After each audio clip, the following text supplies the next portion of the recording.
रामकृष्ण हरी मंडळी श्री स्वामी समर्थ. यंदा महाशिवरात्री ही 15 फेब्रुवारी 2026 रविवार या दिवशी आलेली आहे आणि या दिवशी आपण महाशिवरात्रीचा उपवास करत असतो, व्रत करत असतो. हा उपवास दिवसभर करायचा असतो आणि दुसऱ्या दिवशी आपल्याला हा उपवास सोडायचा असतो.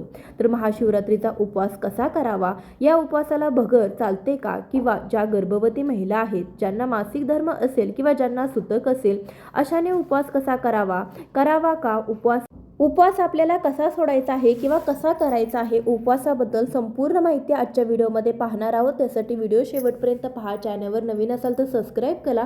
चला तर मग वेळ न घालवता आजच्या व्हिडिओला सुरुवात करूया.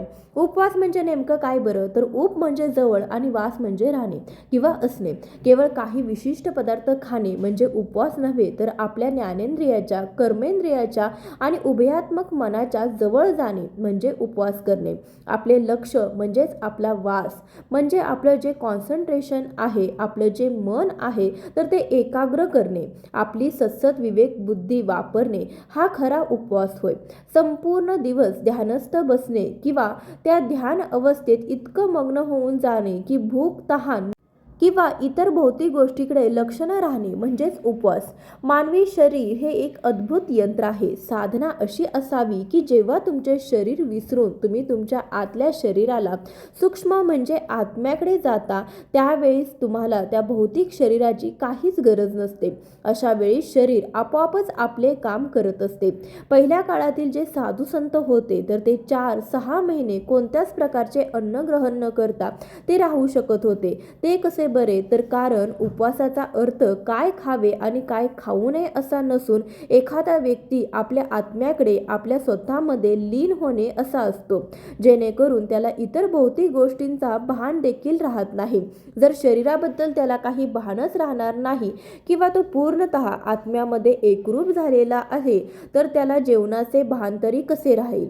बदलत्या जीवनशैलीमुळे, आपल्या चुकीच्या खाण्यापिण्याच्या सवयीमुळे शरीर यंत्रणा बिघडत असते, तर ती दुरुस्त राहण्यासाठी आपलं शरीर स्वतःहून प्रयत्न करत असतं. या प्रयत्नातलीच एक महत्त्वाचा भाग म्हणजे शरीरातील अनावश्यक साठलेले जे पदार्थ आहेत, तर ते बाहेर काढणे. हेच विषारी द्रव्य अनेक आजारांचे मूळ असतं. शरीरातील विषारी द्रव्य बाहेर टाकण्यासाठी, विश्रांती घेण्यासाठी, शरीराला एक दिवस विश्रांती मिळावी यासाठी आपण उपवास करत असतो.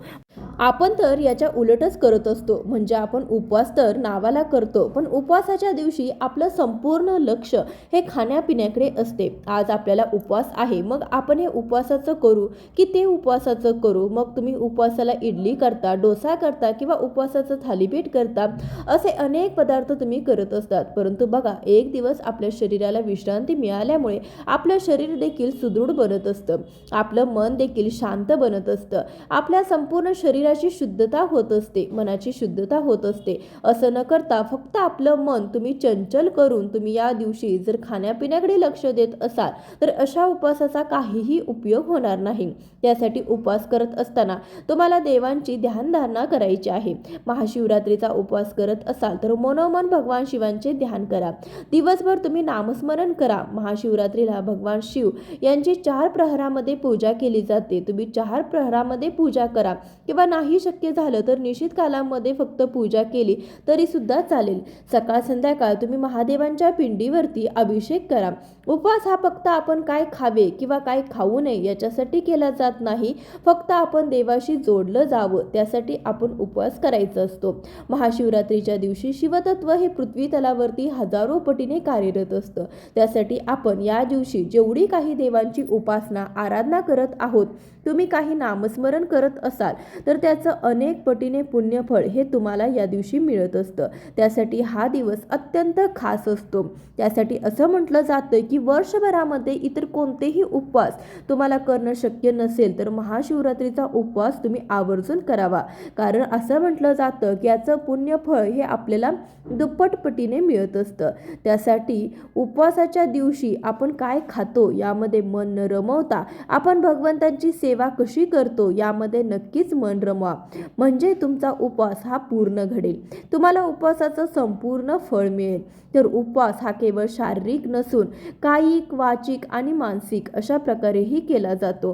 कायिक उपवास म्हणजे शरीराने कोणत्याही प्रकारची हिंसा न करणे. वाचिक उपवास म्हणजे मौन धरणे अथवा आपल्या बोलण्यातून कोणालाही दुखवू नये किंवा कोण दुखावलं जाऊ नये, कोणालाही शिव्याशाप देऊ नये, कोणालाही आपण चुकीचं वर्तन देऊ नये, कोणालाही आपण चुकीचं बोलू नये. मानसिक म्हणजे मनाची चंचलता कमी करून मन एकाग्र करणे, प्रत्येकाला मदत करणे, मनोमन आपण सात्विक भाव निर्माण करणे, राग, ईर्ष्या, द्वेष, लोभ इत्यादी पासून आपल्याला दूर राहायचं आहे, तर याला उपवास म्हटलं जातं. परंतु आपण तर त्याच्या उलटच करत असतो. उपवास म्हणजे काय, तर आपण उपवास घरातल्यांचा सर्वांचाच उपवास आहे, मग उपवासाचे हे पदार्थ करू का, उपवासाचे ते पदार्थ करू का, असं आपण या दिवशी उलट जास्त प्रमाणामध्ये तेलकट तळलेले उपवासाचे पदार्थ तुम्ही खात असता, परंतु ते अत्यंत चुकीचं आहे.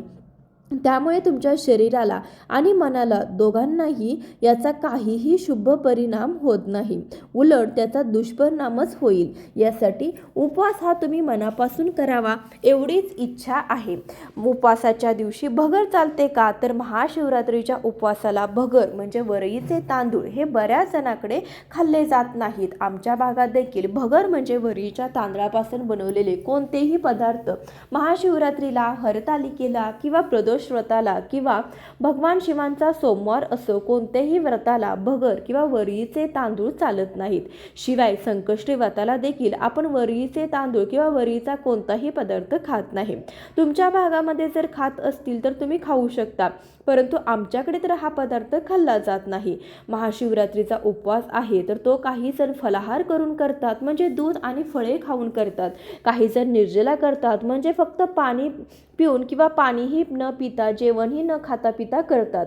काही जण हा उपवास फराळ करून करतात, म्हणजे उपवासाचे पदार्थ खाऊन करतात.